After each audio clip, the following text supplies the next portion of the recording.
Salve amigos, eu sou Renato Devoano. Eu sou Caio Blumer. Hoje eu não tenho nenhuma frase de efeito e você está no Café com Finanças.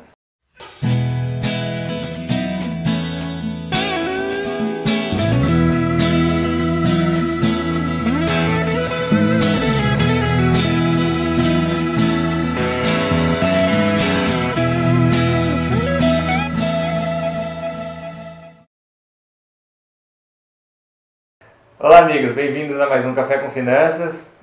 Hoje a gente tem algumas coisas interessantes, né, Caio? Eu acho que a principal delas é o conteúdo do dia, né, a pauta do dia. A gente começou com a ideia de organização do orçamento, né? E o que você faz depois disso, né? O caminhar depois disso. E vamos começar. E aí, Caio, qual que é a pergunta hoje? Temos perguntas. A pergunta do dia é: como organizar as contas pagas e quanto tempo eu tenho que guardar essas contas? Olha, organizar as contas pagas, né, basta um arquivo como esse daqui, né, uma pasta dessa aqui. Aí você pega, faz uma divisória para cada mês, né, e guarda todas as contas ali. Essa pergunta de quanto tempo deve guardar o comprovante é muito importante, porque as pessoas não sabem, né, como funciona isso. Os comprovantes das contas em geral, né, ou seja, conta de água, de luz, cartão de crédito, eles têm validade de 5 anos. Né? Então, assim, em 5 anos você pode ser questionado se aquela conta foi paga. 5 anos da data do vencimento. Então, por exemplo, você pagou a conta de água, né, e jogou o comprovante fora, e 3 anos e meio eles te cobram de novo, né, você ainda está dentro daqueles 5 anos. Se você não tiver como comprovar que essa conta foi efetivamente paga, eles podem sim cobrar de novo, né, uma vez que você não tem como se defender. Tá certo? Infelizmente no nosso país é assim, né? E existe outros tipos de pagamentos que o prazo é até mais longo, né? De imposto, coisas referentes ao governo, Receita Federal, né? Pode ser de 10 até 15 anos. Agora, no caso das contas, eu falo, puxa, mas eu vou guardar um monte de contas, né? Um monte de contas de água, um monte de conta de luz. As empresas, elas mandam, ao começo de cada ano, um demonstrativo, né? De quitação de débitos, referente aos últimos 12 meses, ou seja, aquele papel, né, diz que você pagou as últimas 12 contas, de janeiro a dezembro. Então resumo.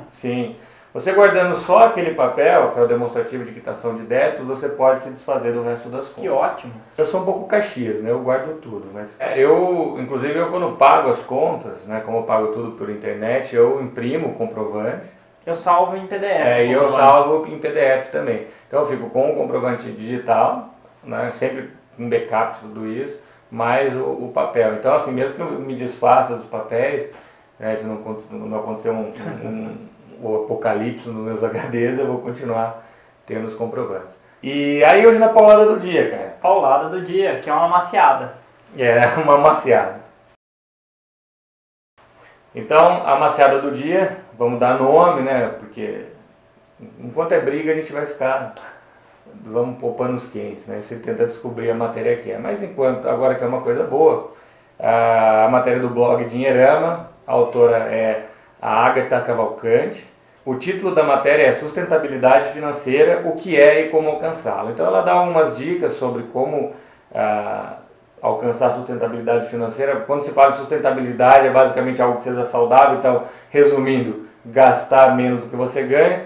Ela põe 3 aspectos aqui que ela considera o mais importante, que foi tudo aquilo que nós já falamos aqui, ou seja, criar uma planilha financeira, como essa planilha financeira ajuda a identificar e daí quitar dívidas, e também como essa planilha financeira ajuda a prever o futuro, né? Ou seja, o planejamento das suas ações futuras com relação ao seu dinheiro. A gente vai colocar o link da matéria no post do blog, Sim. Então fica de olho no post do blog, a gente vai linkar a matéria lá no final.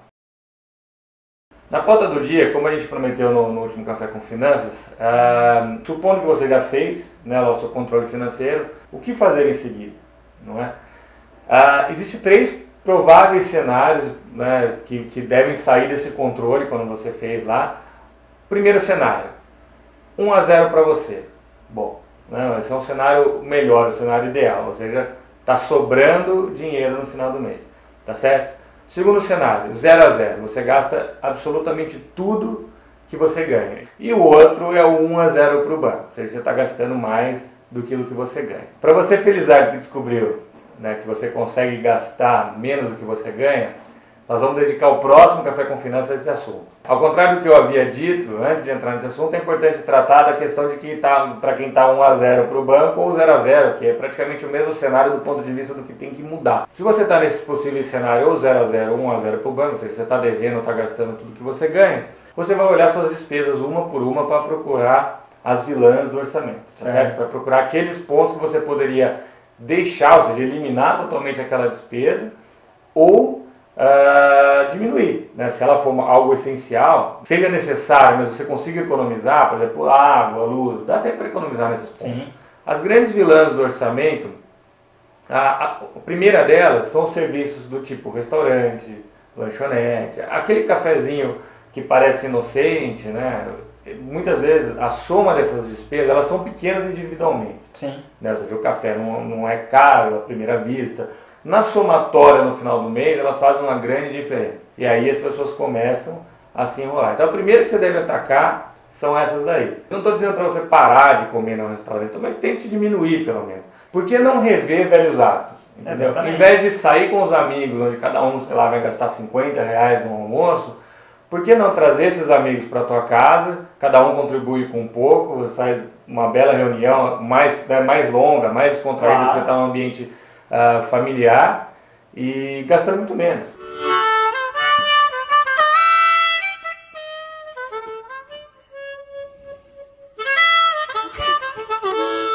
Isso deixa bem claro como dá para economizar nessa questão das saídas, restaurantes, bares, baladas. A gente não está falando para você não sair, mais uma vez. Eu acho que dá para rever hábitos. A saída todo fim de semana, por exemplo. Isso, eu acho que são hábitos que podem ser revistos. E outra, de maneira que não prejudique, né, o prazer. Lógico, eu acho que isso é importante. A vida sem prazer não adianta nada. Outra coisa importantíssima, pequenas parcelas.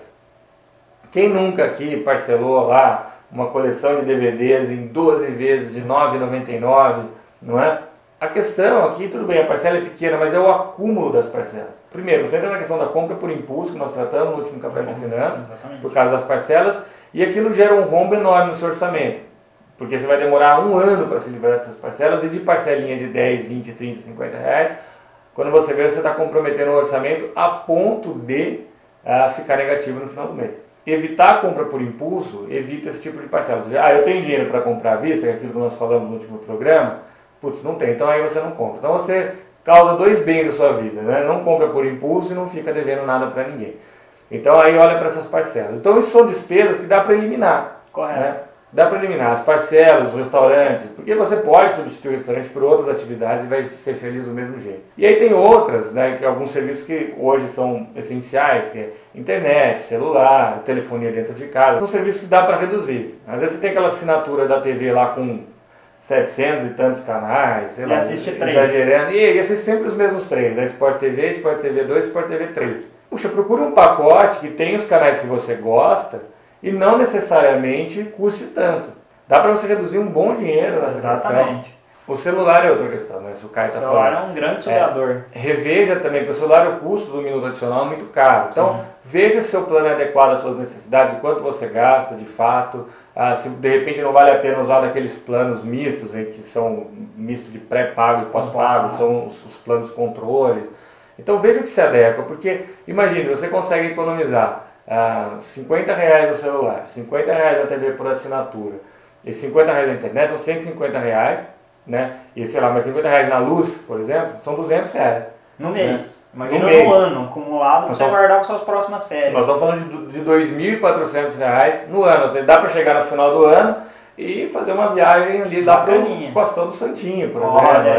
Olha aí. Tá vendo? Economia de R$50 em 4 itens diferentes. E você vai descobrir que para ficar no azul é necessário uma mudança de hábitos na tua vida. Né? No azul em tudo, na conta corrente na vida. Hábitos de consumo. Né? Então, pense nisso. Então, olhe para a sua planilha, identifique aonde você pode cortar e onde você pode reduzir. Esse é o primeiro passo para ficar no azul. Se você chegar num ponto onde as despesas essenciais, aluguel, condomínio, né, elas não estão também se encaixando, você tem que fazer uma revisão mais profunda. Talvez você não esteja morando num lugar adequado ao seu salário, à sua receita. Parcela, seguro de carro também tiver mais pesado do que o aquilo que o seu salário suporta, você também tem que rever isso, de repente vender o carro, comprar um mais barato.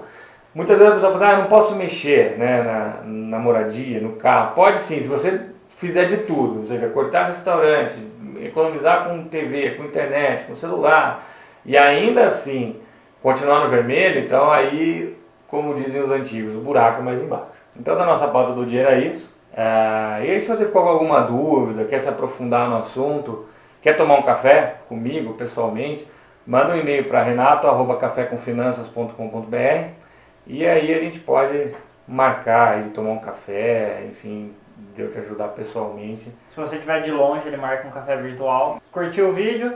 Curte aqui embaixo, compartilha, participa, muito importante. Mande suas dúvidas ou direto para o Renato no e-mail que ele falou, ou então acesse o site, na caixinha de comentário a gente vai sempre estar de olho lá respondendo todas as dúvidas. Participe, cuidado com as contas e vamos que vamos. Vamos que vamos.